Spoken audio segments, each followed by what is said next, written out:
یہ نفس کی پہلی اور نچلی حالت ہے جو ہر کسی کو حاصل ہوتی ہے۔ نفس کی اس حالت کا نام نفس امارہ ہے جو ہر برائی پر اکساتا ہے۔ قرآن نے بھی نفس کے اس درجے کو حضرت یوسف علیہ السلام کی زبانی ان الفاظ میں بیان کیا ہے: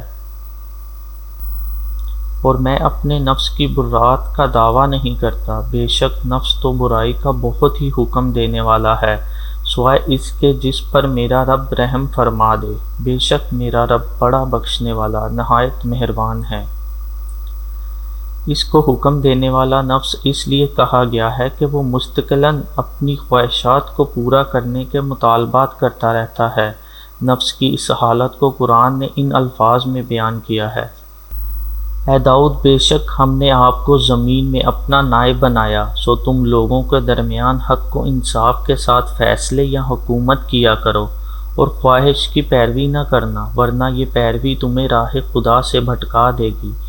بے شک جو لوگ اللہ کی راہ سے بھٹک جاتے ہیں ان کے لیے سخت عذاب ہے، اس وجہ سے کہ وہ یوم حساب کو بھول گئے۔ نفس کی یہ حالت انسان کے طرز عمل پر حاوی ہونے اور اس پر قابو پانے کی کوشش کرتی ہے۔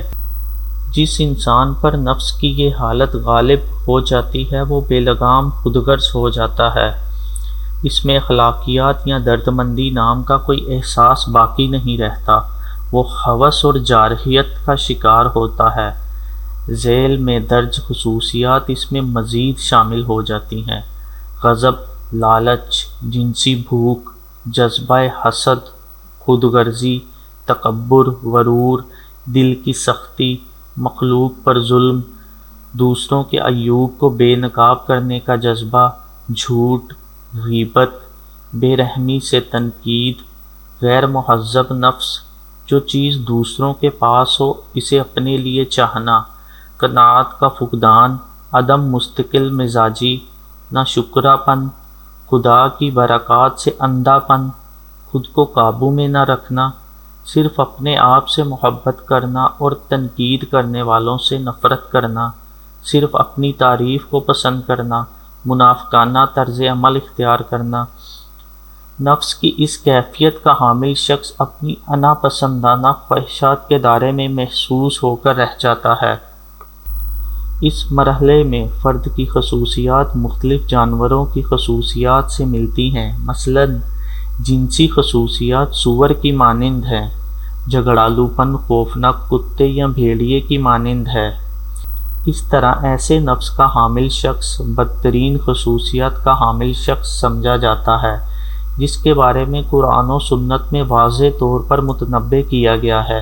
نفس کی اس کیفیت کو عام طور پر ذیل میں بیان کی جانے والی دو اقسام میں تقسیم کیا جاتا ہے: حیوانی نفس، یہ وہ نفس ہے جو حق اور باطل، ظلم و انصاف، حلال و حرام کی پرواہ کیے بغیر جنسی اور مادی خواہشات کے پیچھے بھاگتا ہے۔ ایسا شخص مال و دولت اور جاہ و منصب کی خواہشوں میں غرق ہوتا ہے۔ اس کی خصوصیات بدکاری، برائی، انسانیت سوزی اور ناشکر گزاری ہے۔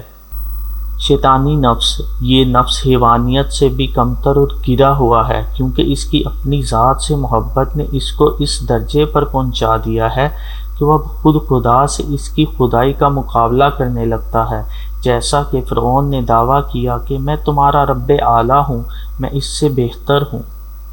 نفس امارہ وہ مقام ہے جہاں قلب مکمل طور پر بیمار ہے۔ اگر قلب صحت مند نہ ہوگا تو یہ نفس انسان کی آخری سانس تک اپنی راہ چلے گا۔ اس سطح پر انکار کرنے والے ایک طرح کے کفر کی حالت میں ہی ہیں۔ ان کی زندگی بری خصلتوں اور کبیرہ گناہوں کی وجہ سے بے قابو ہو کر بری عادتوں کی زد میں رہتی ہے، پھر بھی وہ یہ ماننے سے انکار کرتے ہیں کہ ان کو کوئی پریشانی ہے۔ قرآن مجید ان لوگوں کی اس حالت کے بارے میں کہتا ہے کہ انہوں نے اللہ کو بھلا دیا، چنانچہ اللہ ان کو بھول گیا۔ منافق مرد اور منافق عورتیں ایک دوسرے کی جنس سے ہیں۔ یہ لوگ بری باتوں کا حکم دیتے ہیں اور اچھی باتوں سے روکتے ہیں، اور اپنے ہاتھ اللہ کی راہ میں خرچ کرنے سے بند رکھتے ہیں۔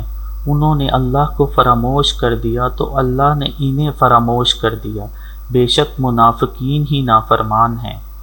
اس مرحلے پر ان میں تبدیلی کی کوئی امید نہیں، کیونکہ وہ تبدیل ہونا ہی نہیں چاہتے۔ وہ لا علاج مرض میں مبتلا ہیں۔ اب ان کا کوئی علاج نہیں سوائے اس کے کہ کوئی مرد کامل ان کو اپنی توجہ کے فیض سے انقلاب آشنا کر کے موت کی حقیقت سے آگاہ کرے اور روحانی سفر میں ان کا ساتھی ہو۔ نفس کی ایسی حالت کا حامل شخص اپنے خوابوں میں ان جانوروں کو دیکھتا ہے جن کی خصوصیات اس میں پائی جاتی ہیں، مثال کے طور پر خنزیر، کتا، ہاتھی، سانپ، گدھا، بچھو، چوہا، چڑیا وغیرہ۔ اس طرح وہ شخص جس کے نفس کی حالت ایسی ہے وہ ٹوائلٹ، استبل، شراب، نشہ آور ادویات اور گندا پانی وغیرہ جیسی چیزیں خواب میں دیکھتا ہے۔ ایسے شخص کا بچھو کو بکثرت خواب میں دیکھنا اس بات پر دلالت کرتا ہے کہ خواب دیکھنے والا ایسے گناہ کرنے کا عادی ہے جنہیں دین کی روح سے کبیرہ گناہ کہتے ہیں، جبکہ کتے کو خواب میں دیکھنے والا شخص اپنے بغض، غیظ و غضب والے معاملات میں الجھا ہوا ہے۔ اسی طرح خواب میں ہاتھی کینہ پروری اور تفاخر کی علامت ہے، سانپ سے مراد منافقت و ریاکاری ہے اور بچھو سے مراد دوسروں کے بارے میں بری نیت رکھنا ہے، جبکہ چڑیا، چوہا اور اسی طرح کے دوسرے جانوروں کو خواب میں دیکھنے سے مراد ناپسندیدہ امور کو پسند کرنا ہے۔